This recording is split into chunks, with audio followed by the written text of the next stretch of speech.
ഇന്നത്തെ പുതിയ വീഡിയോയിലേക്ക് എല്ലാവർക്കും സ്വാഗതം. ഇന്നത്തെ വീഡിയോ എന്താണെന്ന് ചോദിച്ചാൽ നൈറ്റ് ഹെയർ കെയർ എങ്ങനെയാണ് നമ്മളെല്ലാവരും ഹെയർ കെയർ ചെയ്യുമ്പോൾ നമ്മൾ മെയിനായിട്ട് ശ്രദ്ധിക്കേണ്ടത് നൈറ്റാണ്. നമ്മൾ നൈറ്റ് മുടി എങ്ങനെ സംരക്ഷിക്കുന്നു, അതുപോലെ ഇരിക്കും നമ്മുടെ ഹെയറിൻ്റെ ഡ്രൈനെസ് കുറയുന്നത്, പൊട്ടുന്നത്, അങ്ങനെയുള്ള കാര്യങ്ങൾ. അപ്പം മെയിനായിട്ട് നമുക്ക് വേണ്ടത് ഇങ്ങനെ ഒരു കോമ്പാണ്, ഇങ്ങനെ അകൽച്ചയുള്ളൊരു കോമ്പ്. അപ്പോൾ ഈ കോമ്പ് കൊണ്ടുള്ളതെന്ന് വെച്ചാൽ മുടി ഒത്തി പൊട്ടൂല, അങ്ങനെ കുറച്ചിത്. പിന്നെ ഇത് മാത്രമല്ല നമുക്ക് വേണ്ടത്, വേറെ ഇതും വേണം. അത് ഞാൻ വേറൊരു വീഡിയോ ആയിട്ട് ചെയ്യാം. അപ്പം ഇങ്ങനൊരു കോമ്പും ഇങ്ങനത്തെ ഒരു ക്ലിപ്പ് ആണ് ഞാൻ യൂസ് ചെയ്യുന്നത്. എനിക്ക് കംഫർട്ട് ഇതാണ്, ഞാൻ ഇങ്ങനത്തെ ക്ലിപ്പാണ് യൂസ് ചെയ്യുന്നത്. പിന്നെ എപ്പോഴും ഹെയർ നമ്മൾ ടൈറ്റ് ആക്കാതെ ലൂസാക്കുക, നമ്മളെ കംഫർട്ട് നോക്കുക. മിക്കവർക്കും പിന്നെ ഇടാൻ പറ്റുന്നവർക്ക് പിന്നെ ഇടാം. എനിക്ക് പിന്നെ ഇട്ട് കഴിഞ്ഞാൽ അപ്പോൾ ഈ ഒരു സൈഡിലോട്ട് കിടക്കുമ്പോൾ ഞാൻ കിടക്കുമ്പോൾ എനിക്ക് ഈ കഴുത്തിന് രാവിലെ ആകുമ്പോൾ കഴുത്ത് വേദന അങ്ങനെയൊക്കെ ഉണ്ടാവും. അതുകൊണ്ട് ഞാൻ പിന്നെ ഇടാറില്ല, ഇങ്ങനെ ഇവിടെ കെട്ടി വെക്കുകയോ ചെയ്യുന്നത്.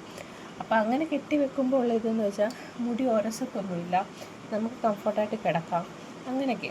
അപ്പോൾ ഈ ക്ലിപ്പ് അതിനാണ് യൂസ് ചെയ്യുന്നത്. ഞാൻ എങ്ങനെയാണെന്ന് കാണിച്ചു തരാം. ഫസ്റ്റ് തന്നെ നമ്മൾ മുടി ഇങ്ങനെയൊന്ന് പിന്നെ വെച്ചേക്കും, അതൊന്ന് നയിക്കട്ടെ. ഈ മുടി നമ്മളെപ്പോഴും കോമ്പ് ചെയ്യുമ്പോഴാണേലും ജസ്റ്റ് ഇങ്ങനെ എടുത്തിട്ട് ഈ താഴെ വശത്ത് നല്ലവണ്ണം കോമ്പ് ചെയ്ത് മേലോട്ട് വരാവും. എൻ്റെ മുടിയിൽ അധികം ചെടയില്ല, ഞാൻ ചെട കളഞ്ഞൊക്കെ പിന്നെ കെട്ടി വെച്ചിരുന്നതാണ്. ഇങ്ങനെ നല്ലവണ്ണം ചെയ്ത് കൊടുക്കുക. അപ്പം ഓയിലിടുന്നവർക്ക് ഓയിലിടാം. അപ്പം ഞാൻ സാധാരണ ഓയിലിടാറുണ്ട്. അപ്പം ഞാൻ നാളെ ഓയിലിടുന്നതിൻ്റെ ഒരു എങ്ങനെയാണ് ഹെയറിൽ ഓയിലിടുന്നതെന്നുള്ളൊരു വീഡിയോ ചെയ്യുന്നുണ്ട്. അതുകൊണ്ട് ഞാനിപ്പോൾ ഓയിലിടുന്നില്ല. നല്ല മുടി നല്ലവണ്ണം ചീകി, അപ്പോൾ ഒത്തിരി മുടി അങ്ങനെ പ്രശ്നം വരത്തില്ല. ഇതുകൊണ്ട് ഇനി നോർമലി ഉള്ളൊരു ഹെയർ ഫോളേ ഉള്ളൂ. അതിപ്പോൾ ഇച്ചിരി എൻ്റെ മുടി ഇച്ചിരി ഡ്രൈ ആണ്. ഞാനിപ്പോൾ കുറച്ച് ദിവസമായി, കഴിഞ്ഞ ദിവസം ഹെയർ കെയർ ചെയ്തപ്പോൾ ഓയിലിട്ടതാണ്, പിന്നെ അങ്ങനെ ഓയിലിട്ടിട്ടില്ല. അപ്പോൾ അതുകൊണ്ട് വേണ്ട നല്ലവണ്ണം ഇങ്ങനെ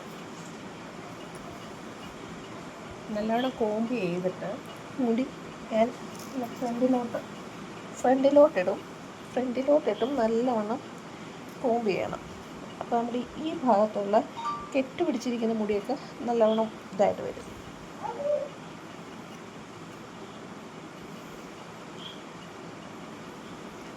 കാണുന്നില്ല അതോ മുടി നല്ലവണ്ണം കോമ്പ് ചെയ്തിട്ട് കാണിച്ചു തരാം.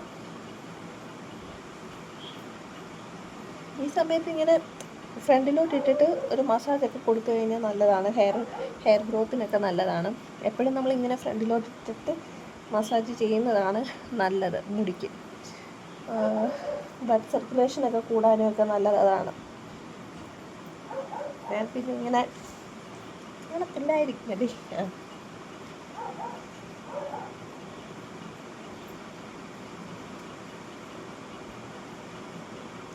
ജസ്റ്റ് ഇങ്ങനെ ഞാൻ ഇവിടെ കൊണ്ടുവന്ന് ജസ്റ്റ് റൗണ്ടിൽ ഇങ്ങനെ കെട്ടി എനിക്ക് 2 റൗണ്ട് ചുറ്റാനുണ്ട്. പക്ഷെ ഇങ്ങനെ അങ്ങനെ ചെയ്യത്തില്ല, ഒറ്റ റൗണ്ട് ചുറ്റിയിട്ട് ഞാൻ ഇതുപോലെ ലൂസാക്കി ഇങ്ങനെ എടുത്തിട്ട് ഈ വന്ന മുടിയും ഇതും കൂടെ ചേർത്ത് ഞാൻ ഈ ക്ലിപ്പ് ഇങ്ങനെ ഇട്ട് വെക്കത്തതേ ഉള്ളൂ. ഇപ്പോൾ കണ്ടില്ലേ, ഹെയർ ടൈറ്റാണ്, ഒത്തിരി എനിക്ക് ഇവിടെ ടൈറ്റാണ്, ഊരി പോകാതിരിക്കാൻ. പക്ഷേ ഈ സാധനം ലൂസാകണ്ടോ. അപ്പോൾ എനിക്ക് ഇവിടെ എല്ലാം ലൂസാണ്, അത് ഒത്തിരി ടൈറ്റ് ഫീൽ ചെയ്യത്തില്ല. ഉറങ്ങാനും സുഖമാണ്, മുടിക്ക് ഡാമേജോ പ്രശ്നമോ, മുടിയുടെ അറ്റം കണ്ടില്ലേ ഞാൻ ഇവിടെ വെച്ച് ക്ലിപ്പ് ചെയ്തതുകൊണ്ട് അതിന് ഡാമേജോ, നമ്മൾ കിടക്കുമ്പോൾ ഉള്ള ഡാമേജോ പ്രശ്നമൊന്നും ഉണ്ടാകത്തില്ല.